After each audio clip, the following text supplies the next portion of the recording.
Mummy make over ಅಂತ ಹೇಳಿ ನಾವ್ ಇದ್ರ ಬಗ್ಗೆನೂ ಮಾತನಾಡೋಣ. ಯಾಕಂದ್ರೆ ಇವತ್ತು ಪ್ರತಿಯೊಂದು ಅಮ್ಮಂದ್ರಿಗೂ ಈ ಒಂದು ವಿಚಾರ ತಿಳಿಸ್ಲೇಬೇಕು.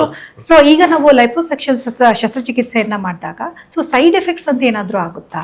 ಎನಿ ಸರ್ಜರಿ ಯಾವುದೇ ಶಸ್ತ್ರಚಿಕಿತ್ಸೆ ಮಾಡಿದ್ರು ಅದರದ್ದೊಂದು ಸೈಡ್ ಎಫೆಕ್ಟ್ಸ್ ಅಂತ ಹೇಳ್ತೀವಿ. ಸೈಡ್ ಎಫೆಕ್ಟ್ಸ್ ಅಂದ್ರೆ ಇದು ನಾರ್ಮಲ್ ಆಗಿ ಕಾಣಿಸುವಂತ ಸೈಡ್ ಎಫೆಕ್ಟ್ಸ್ ಇರುತ್ತೆ, ಅಂದ್ರೆ ಮೈನರ್ ಇದು. ಅದ್ರಲ್ಲಿ ಏನಾಗುತ್ತೆ, ಸ್ವಲ್ಪ ಸ್ವೆಲ್ಲಿಂಗ್ ಇರುತ್ತೆ, ಊತ ನಾನು ಮೊದಲೇ ಹೇಳಿದಾಗೆ, ನೋವು ಇದ್ದೇ ಇರುತ್ತೆ. ಬ್ರೂಸಿಂಗ್ ಅಂದ್ರೆ ಯಾವುದೇ ಜಾಗ ನಾವು ಎಲ್ಲಿ ಲೈಪೋಸೆಕ್ಷನ್ ಮಾಡಿದೀವೋ ಆ ಜಾಗದಲ್ಲಿ ಅವ್ರಿಗೆ ರಕ್ತ ಹೆಪ್ಪುಕಟ್ಟೋದಿದೆ, ಅದು ನಾರ್ಮಲ್. ಇದು ತಾನಾಗೆ ಹೋಗ್ಬಿಡುತ್ತೆ 3 ವೀಕ್ಸ್ 4 ವೀಕ್ಸ್ ಅಲ್ಲಿ ತಾನಾಗೆ ಎಲ್ಲ ಹೋಗ್ಬಿಡುತ್ತೆ. ಕೆಲವೊಂದು ಅನೆಸ್ಥೀಸಿಯಾ ಎಫೆಕ್ಟ್ಸ್ ಅಂತ ಹೇಳ್ತೀವಿ, ಅವ್ರ ಇಂಜೆಕ್ಷನ್ ಏನೋ ಅಲರ್ಜಿಕ್ ರಿಯಾಕ್ಷನ್ ಆಗೋದು ಮತ್ತೊಂದು, ಅದನ್ನು ಇದು ನಾರ್ಮಲ್ ಸೈಡ್ ಎಫೆಕ್ಟ್ಸ್ ಇದ್ದಾಗ. ತುಂಬ ರೇರ್ ಕಾಂಪ್ಲಿಕೇಶನ್ಸು. ನಾವೇನಾದರೂ ಅದೇ ನಾನು ಪದೇ ಪದೇ ಹೇಳೋದು ಎಲ್ಲರಿಗೂ, ಯಾವುದೇ ವ್ಯಕ್ತಿ ಲೈಪೋಸೆಕ್ಷನ್ ಮಾಡಿಸ್ಕೊಳ್ಬೇಕು ಅಂದ್ರೆ ತಾವು ಯಾವ ಜಾಗದಲ್ಲಿ ಹೋಗಿ ಮಾಡಿಸ್ಕೊಳ್ತಾ ಇದ್ದೀರಾ, ಯಾರ ಹತ್ರ ಮಾಡಿಸ್ಕೊಳ್ತಾ ಇದ್ದೀರಾ, ಬೋರ್ಡ್ ಸರ್ಟಿಫೈಡ್ ಪ್ಲಾಸ್ಟಿಕ್ ಸರ್ಜನ್ ಇರಬೇಕು, ಹಾಸ್ಪಿಟಲ್ ಬಂದು KPME ರಿಜಿಸ್ಟರ್ಡ್ ಆಗಿರಬೇಕು.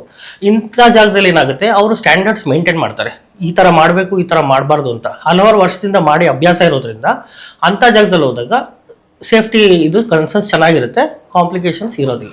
ಯಾಕಂದ್ರೆ ಈಗ ಬೆಂಗಳೂರಿಂದ ದೊಡ್ಡ ದೊಡ್ಡ ನಗರಗಳಲ್ಲಿ ಏನಂತ ಹೇಳಿದ್ರೆ ಸೊ ಬಹಳಷ್ಟು ಒಂದು ಕಾಸ್ಮೆಟಿಕ್ ಕ್ಲಿನಿಕ್ಸ್ ಅಂತ ಬಂದ್ಬಿಟ್ಟಿದೆ. ಸೊ ಅಲ್ಲೆಲ್ಲ ಇವತ್ತು ಜನ ಹೋಗ್ಬಿಡ್ತಾರೆ, ಅವ್ರಿಗೆ ಸರಿಯಾದೊಂದು ಮಾಹಿತಿ ಕೂಡ ಇರೋದಿಲ್ಲ. ಸೊ ಹಾಗಾಗಿ ನುರಿತ ವೈದ್ಯರ ಬಳಿ ಬಂದು ಮಾಡಿಸ್ಕೊಳ್ಳಿ ಅಂತ ಸಜೆಸ್ಟ್ ಮಾಡ್ತೀರಿ. ಇನ್ನು ಡಾಕ್ಟರ್, ಈಗ ನೀವು ಕೊಬ್ಬು ತೆಗ್ದಿರೋಂಥ ಭಾಗದಲ್ಲಿ ಮತ್ತೆ ಕೊಬ್ಬು ಶೇಖರಣೆ ಆಗುತ್ತಾ? ಅದು ಕೊಬ್ಬು ನಾವು ಇವಾಗ ಹೊಟ್ಟೆ ಭಾಗಕ್ಕೆ ಮತ್ತೆ ಬರ್ತೀನಿ. ಅಲ್ಲಿ ಸಪೋಸ್ ಒಂದು 100 ಸೆಲ್ಸ್ ಇದೆ ಅಂತ ಅನ್ಕೊಂಡ್ರೆ ನಾವು 90 ಸೆಲ್ಸ್ ತನಕ ತೆಗಿಬೋದು. ಆ 10 ಸೆಲ್ಸ್ ನಾವು ಹಾಗೆ ಬಿಡಬೇಕಾಗತ್ತೆ, ಆ ಸ್ಕಿನ್ ಕಂಡೀಷನ್ ಚೆನ್ನಾಗಿರ್ಬೇಕು ಅಂತ. ಪೂರ್ತಿ ತೆಗ್ಬಿಟ್ರೆ ಸ್ಕಿನ್ ಫ್ಯಾಟ್ ಇದ್ರೇನೆ ಸ್ಕಿನ್ ಚೆನ್ನಾಗಿ ಕಾಣಿಸೋದು. ಸೊ ನಾವು 90% ತೆಗೆದು 10% ಬಿಡ್ತೀವಿ.